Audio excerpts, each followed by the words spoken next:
He's here to welcome you back. Hello, welcome back. Welcome back to Seismic Heroes, and it's another one. Hi. Hi, buddy. Hi. Oh, I love Astro Bot. Oh, it's so cute. He's such a good little guy.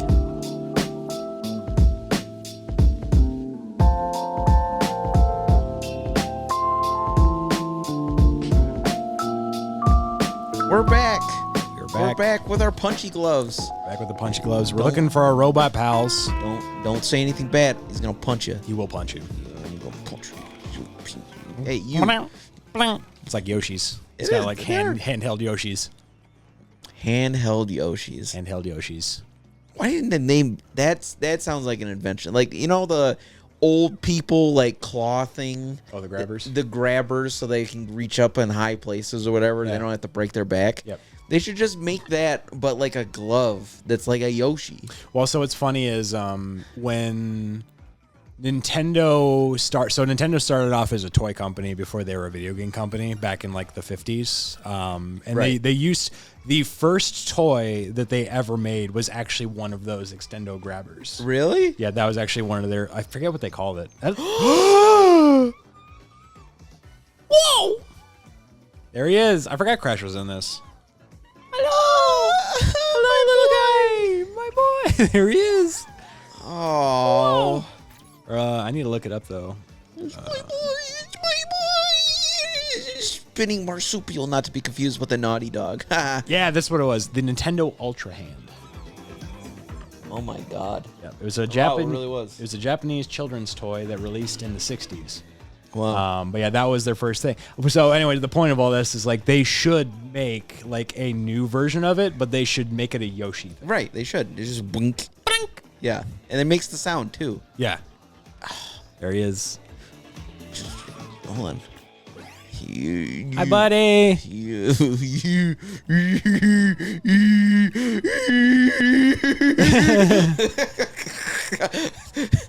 I'm sorry, we've lost Joe. We lost him. He's off in the corner somewhere shaking the controller.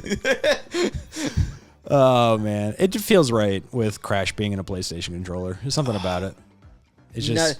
No, I'm sorry. Anybody that played Crash on Switch, the newer Crashes on Switch and Xbox, wrong.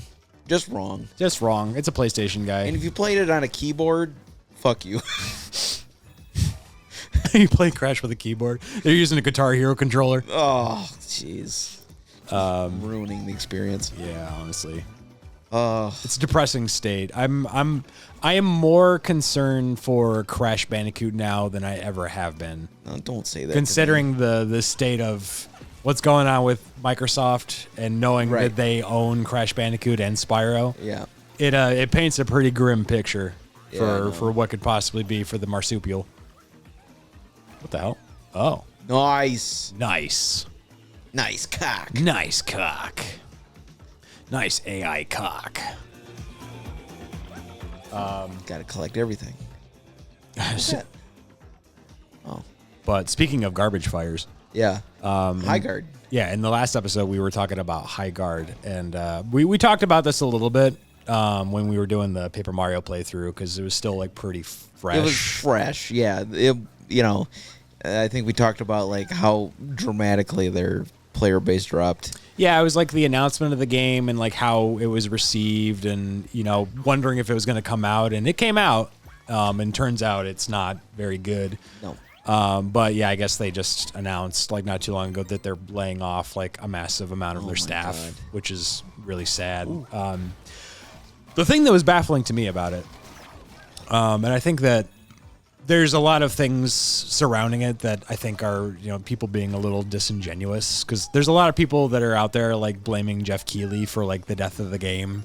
Well, it's not Jeff's fault. Even some of the developers have come out and kind of said like, oh, like if it wasn't for like the Game Awards announcement, this wouldn't have been as big of a deal, or like, there are people that were playing the game that were just doing it to shit on it and to ruin its reputation. Like all the weird, it's the same thing that happens whenever like a game comes out and like bombs, is like, oh, we're gonna blame everything but the game itself, Right. which I think is stupid. Because like, I mean, if the game was actually good, people wouldn't care.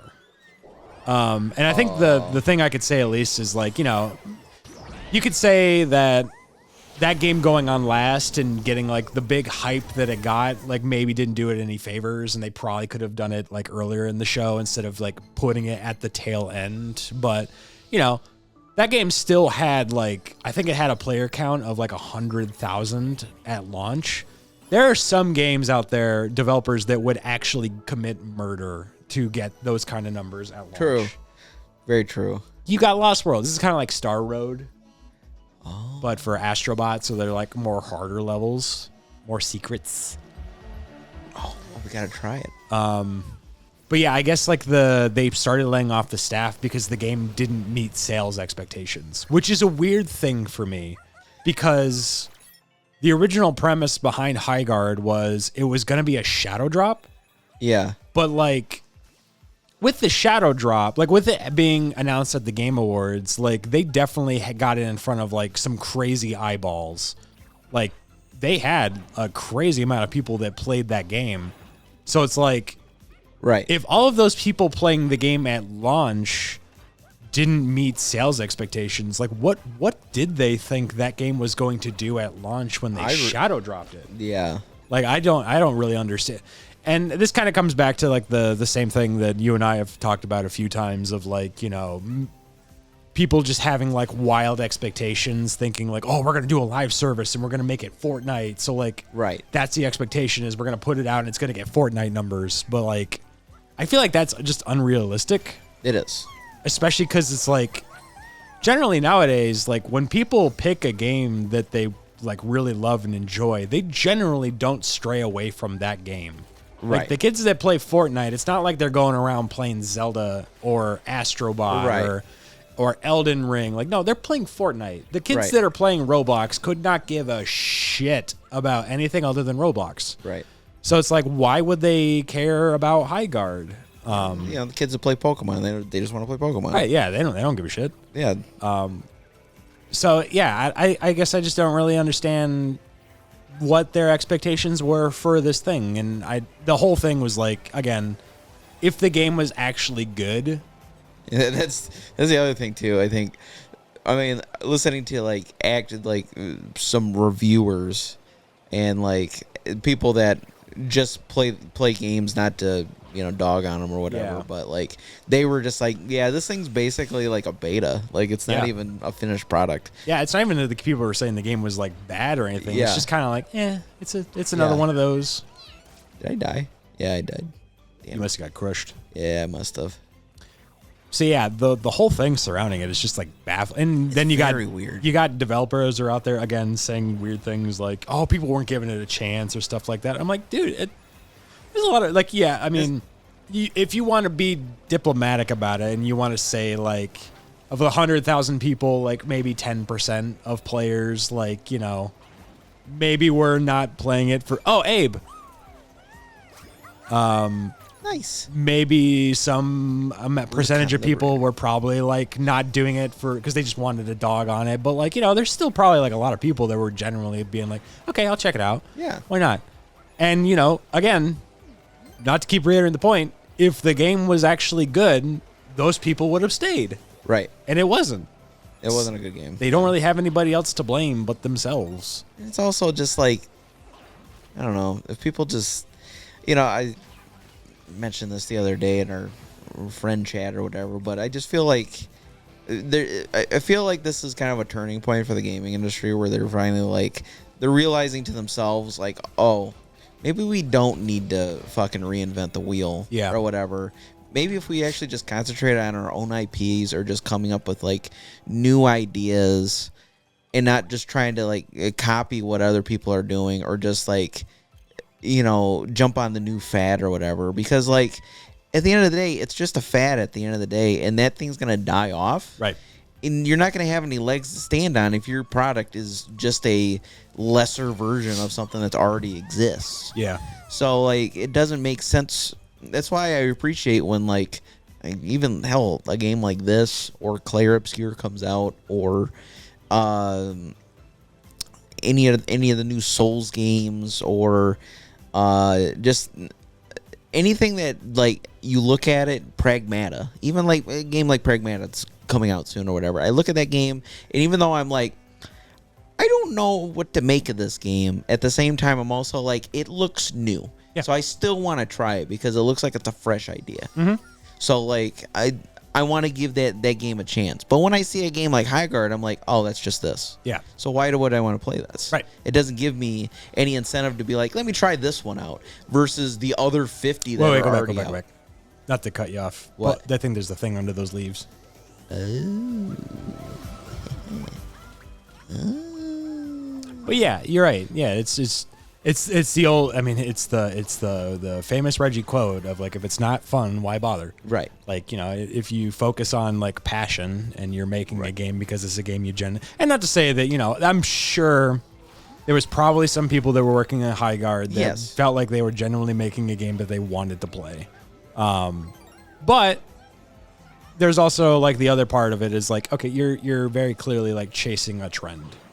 And I get it. Like they're former first person shooter devs, so of course they're going to do. They're going to that. stick with what they want. So. But they didn't really do something that's like new or different. It's just kind of like another one of those. Yeah, we just stuck to what we knew, and it's like, well, okay, that's fine, but you kind of, I don't know, couldn't you like come up with like a new way to like spruce it up a little bit instead of just copy paste what you've done and what you've seen out there? Like there's got to be other ways you can come up with like, there's so many other first person shooters out there that, you know, or third person shooters that I'm like, oh, well, that's new, I haven't seen that before. So yeah, it's like, did nobody like stop and look at this and say like, hey, like is this really gonna hit? Is this gonna be like different enough that's gonna make people want to stop playing Arc Raiders?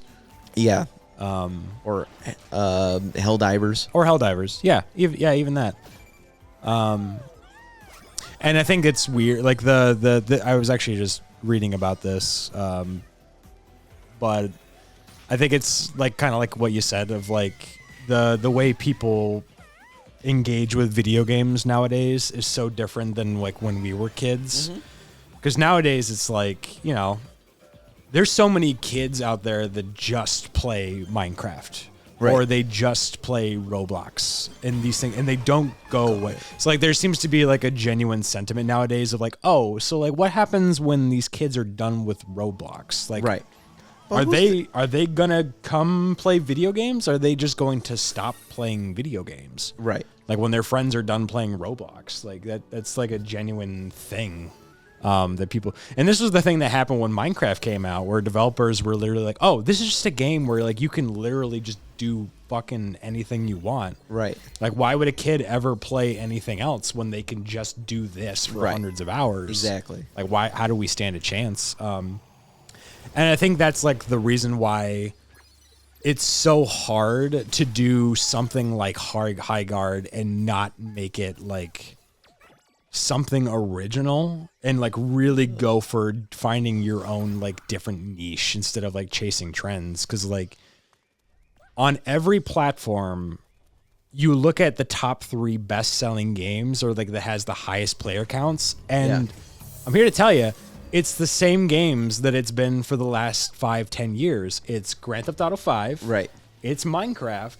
It's Fortnite. Right. It's been those 3 for 10 years, and it's never changed. Like maybe every so often you get some that kind of like tip the scales a little bit, but it's those 3 games, and it always has been, and it probably always will be. At least, I mean, GTA 6 will come out. Once 6 comes out, then that'll change stuff. But like, still, you're right. But it's like, you know, again, usually when people find the game that they really like, very rarely do they veer off into something else. But that's just because a lot of people just they're stuck in their ways. They know what they like, and they're going to stick with. I think that's also just like the thing about like free to play stuff. True. There's that too. Is like, you know, it's kind of the same thing that happens with all media, I feel, of like, it's really hard to incentivize somebody to give your thing a shot because there's so much out there.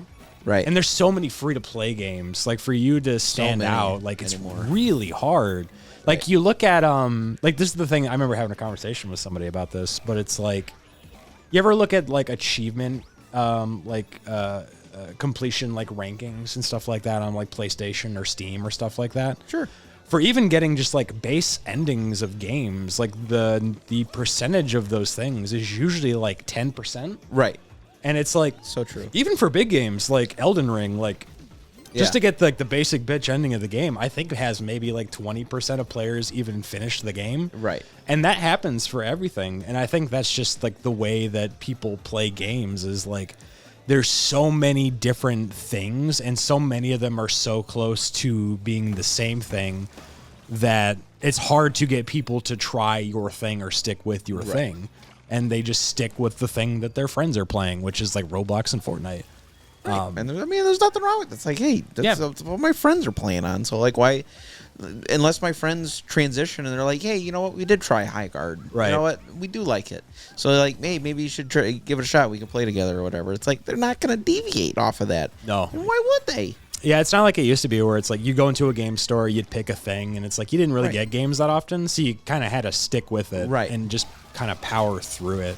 I'm not going to say that's better or worse or anything. I mean, like, you know, there's objectively more video games coming out now than there ever has been. It's easy to look at like the top and look at AAA and say like, oh, there's less and less, which is objectively true. But like, there's a lot of cool shit out there. Right. It's just the problem is there's so much of it. Well, it's just like any media anymore. Like, look at Netflix. Yeah. If you go on Netflix, that's why people, more than anything, I think more people spend more time on there just doom scrolling than they do actually watching shit because they're like, I don't know what to fucking watch. There's so much. That's a real thing. Yeah, I mean, with Netflix, they have like a policy for people that are writing like Netflix shows and movies where it's like they literally have it like in the rules that if you're writing a show, you have to explain whatever is going on in the show multiple times because you want to assume that whoever's watching the show is probably on their phone. Right. And you don't want them to miss out on anything that's happening. So, and I think that's actually made for like way worse movies and TV shows as a result. Yeah. Stranger Things, the most recent season comes to mind because I think it's absolutely terrible. Yeah, a lot. I did see the outrage of the last season of Stranger Things for a lot of people, and they were like, this is so terrible, and they kept repeating the shit over and over. But it's like every scene is like they're treating people like they're 5-year-olds. Like they're doing this thing where they get like props and like, okay, so like this thing here, this is us. Yeah. We're gonna take this thing here and we're gonna move this over here. Are you paying attention? Because we're gonna explain it 3 more times before it actually happens so that everybody knows what's going on. And I'm like, dude, just fucking do it. Just go. Like we don't need to spend this time doing this. There we go. But I mean, that is like a real thing of like just attention spans are just so weird nowadays. Yeah. But the other part is too is like Stranger Things was like a legacy series as well. So like they should have known better than like to tamper with the ending to be like, oh well, people are just gonna be looking at their phones while they're watching. It's like, no, it's Stranger Things. This thing's a phenomenon. It's been going on for so many years. People don't stop talking about it. It is very silly. It's the same thing with like how they, people complained about the ending of like Game of Thrones and stuff like that too because of certain things that happened or whatever. And it's like, you gotta put time and care into this stuff because people do. It's just like years of people's lives dedicating to a show, and when you screw up an ending, fuck me. Yeah. When you screw up the ending, like it affects them too because it feels like their time was wasted. Yeah. Yeah, and so yeah, I mean, I think that it was probably always going to go this way for High Guard. Which is sad because, again, people have lost their jobs as a result of all of these like weird blunders and all of that stuff. And who knows? I mean, maybe the game sticks around. I don't think it's like a Concord situation like people are trying to make it out to be. Because again, the High Guard's not going to shut down anytime soon. Concord had like a fraction of like the player base on like even day one that High Guard had. Granted, it was also $40 at launch, which is disrespectful. But so I don't think it's going to be quite that. And who knows? Maybe over time, High Guard will eventually find its own thing. But it's unfortunate.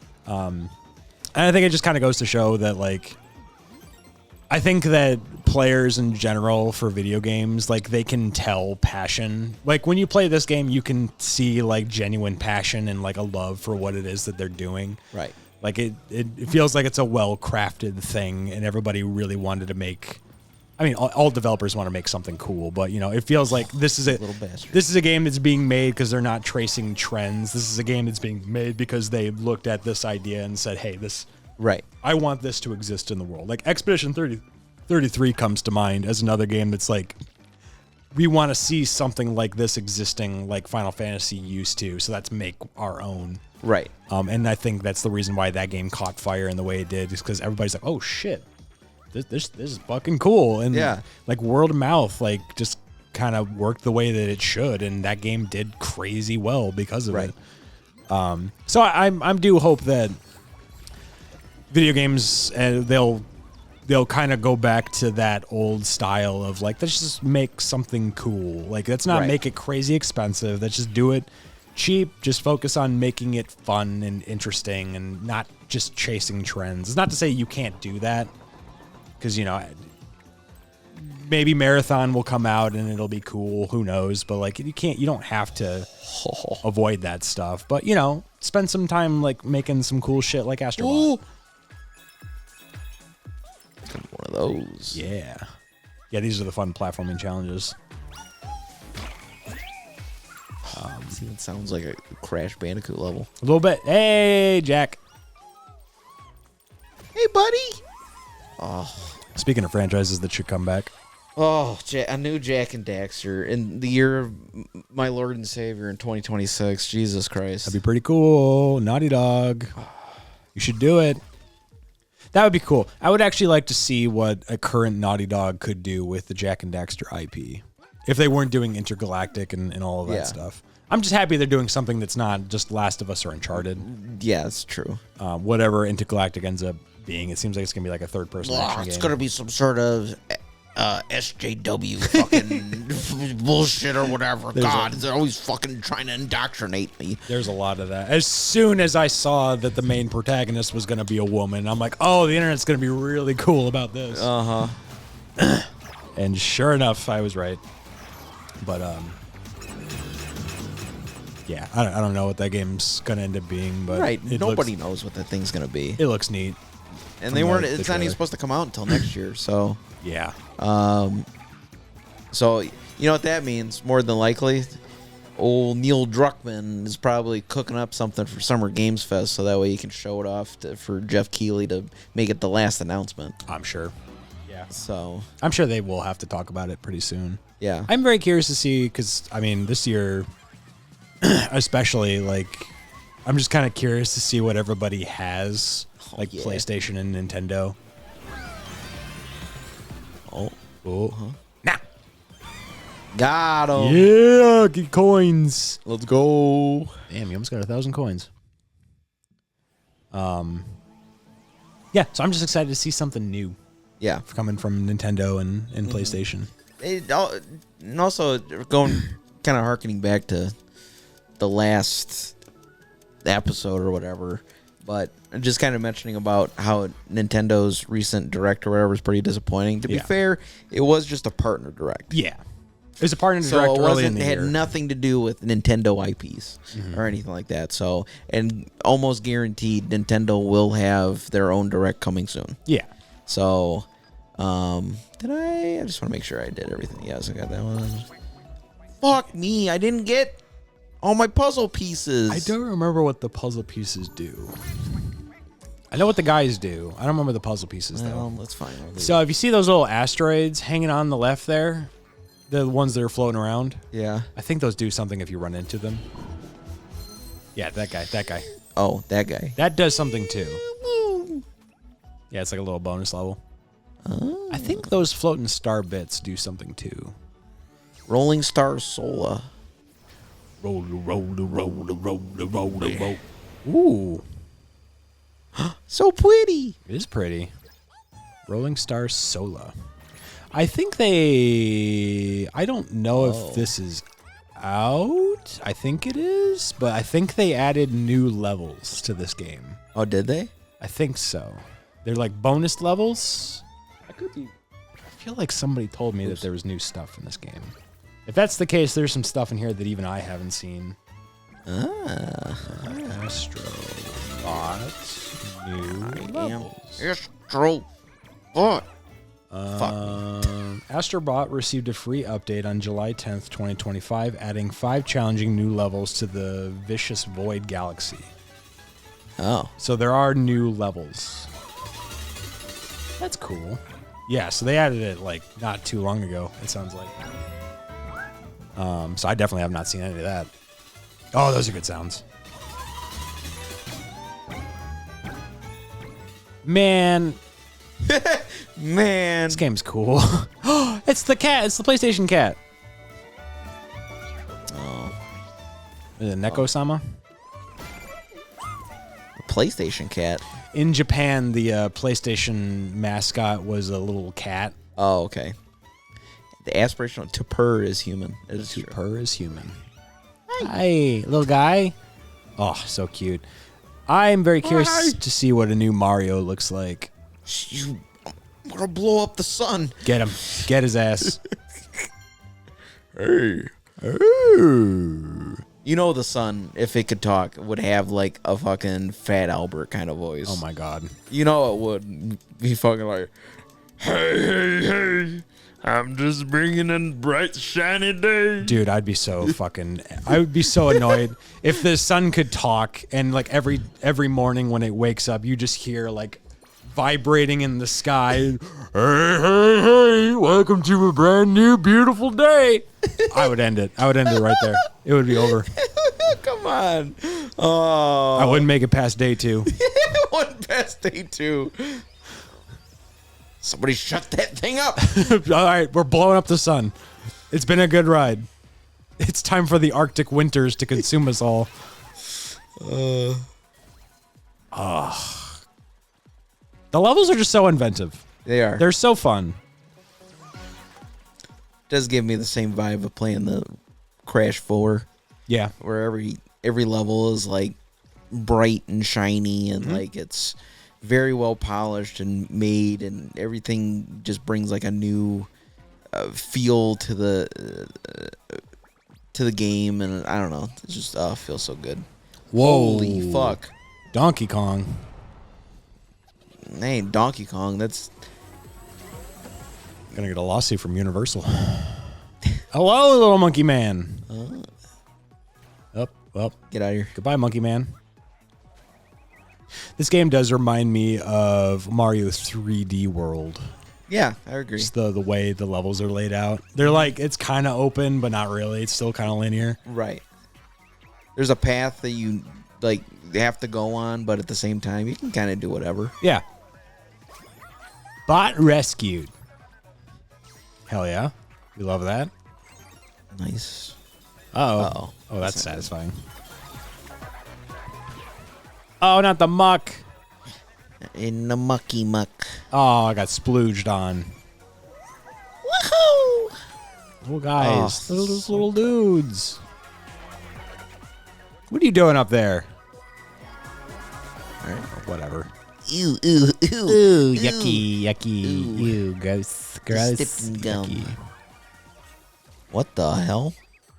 I would be curious to see what else this team could do outside of just Astro Bot.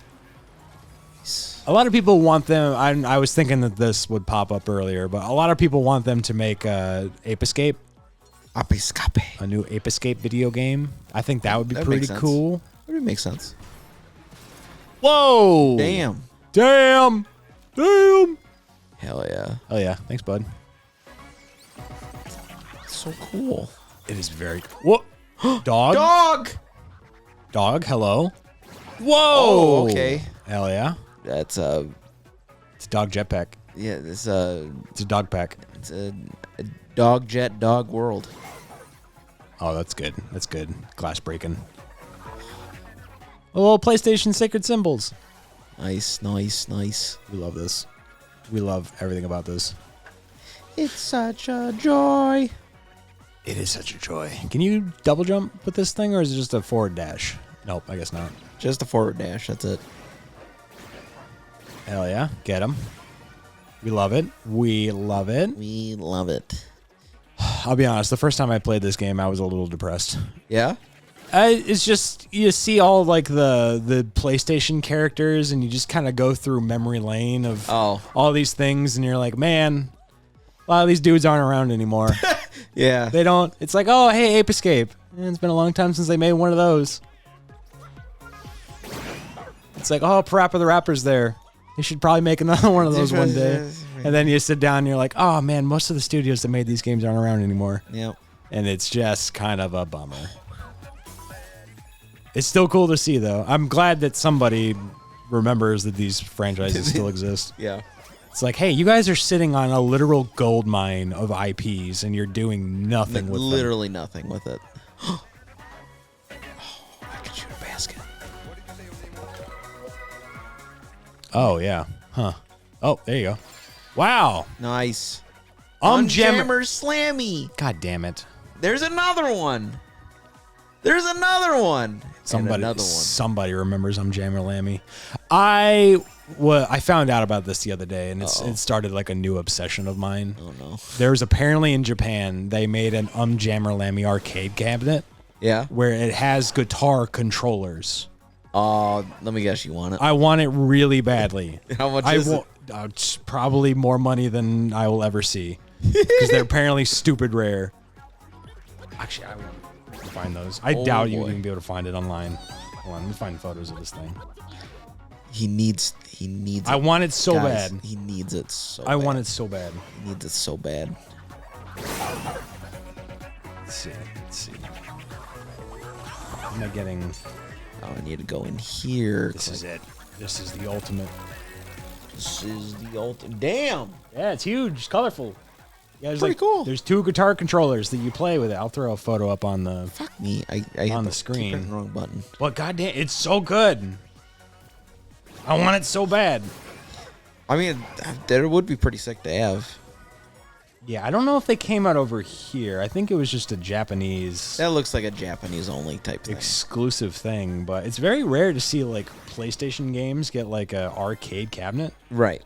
That one's kind of the perfect one to do. True. Because it does already have a multiplayer mode baked into it, but still. But yeah, I found out about that the other day, and I was livid.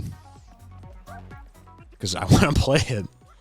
It just looks cool. There was something up here. It's weird though, because like they made those custom guitar controllers, and it's like, why didn't they make this for the PS1? Like, why? That is true. Why couldn't they make this custom peripheral for the PS1?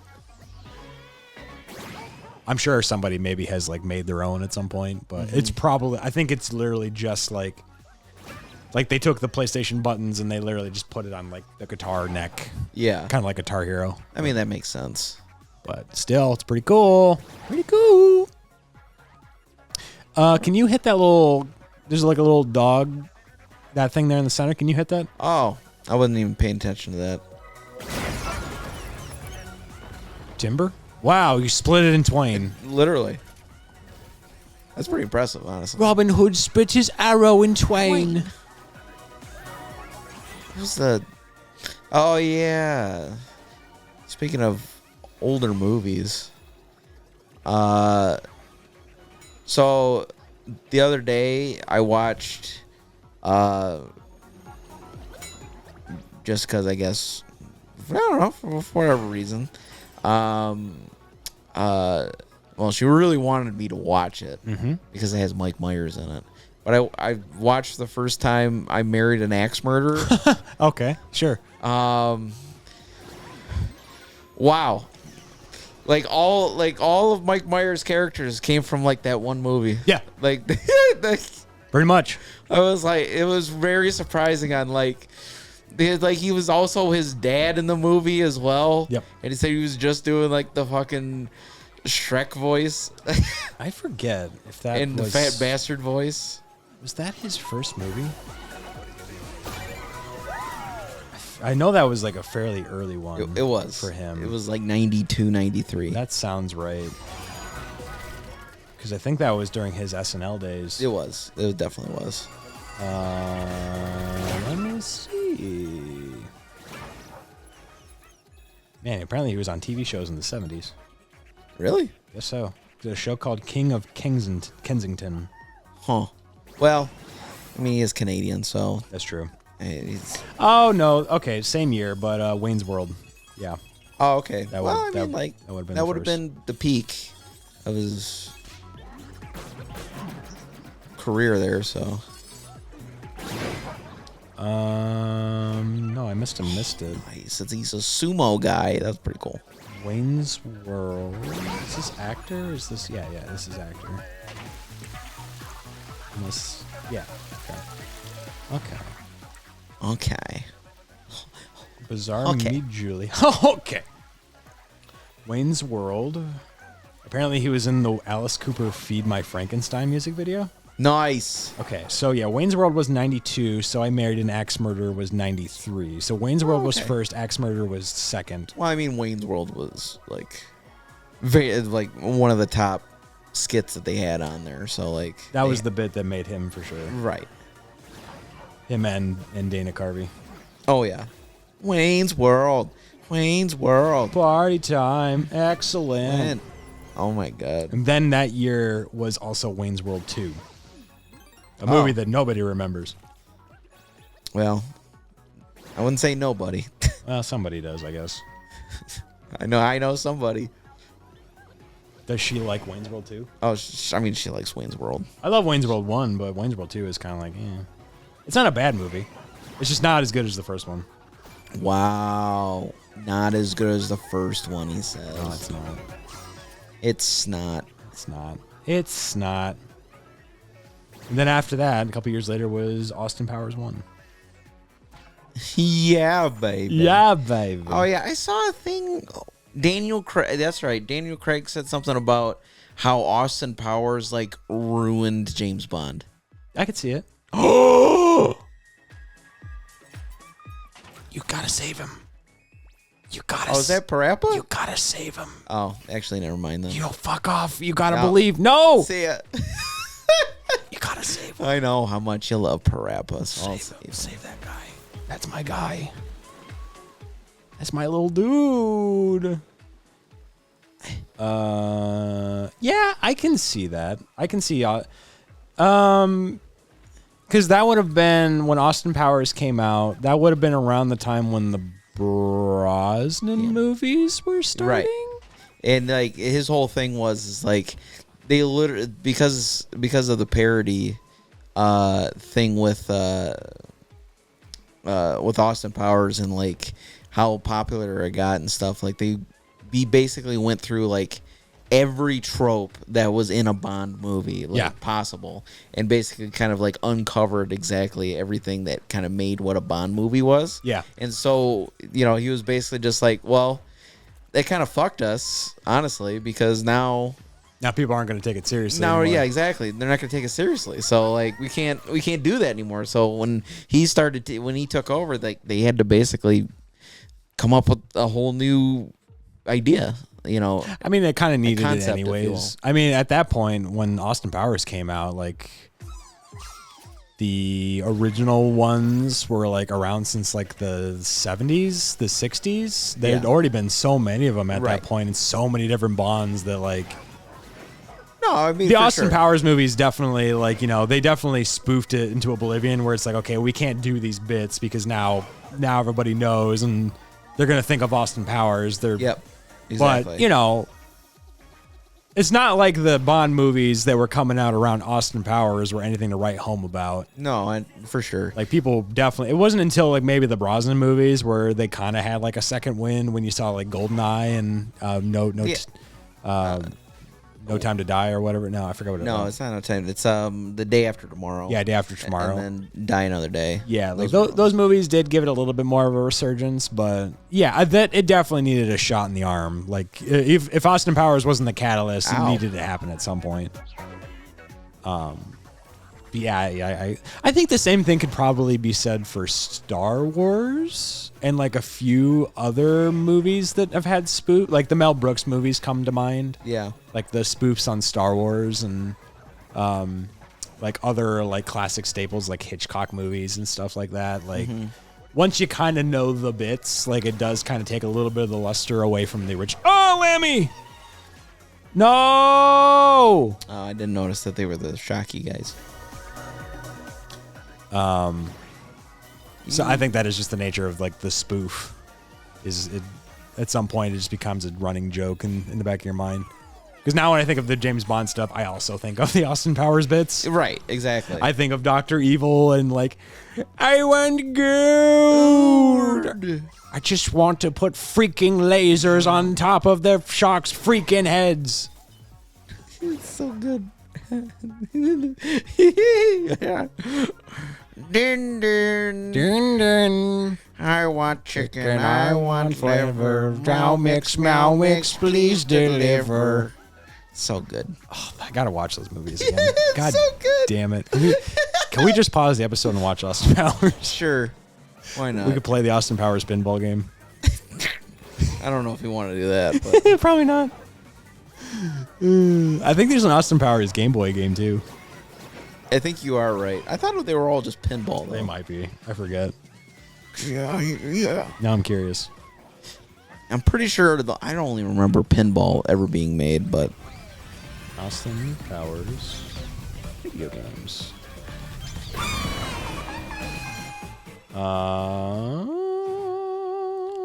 There's a couple.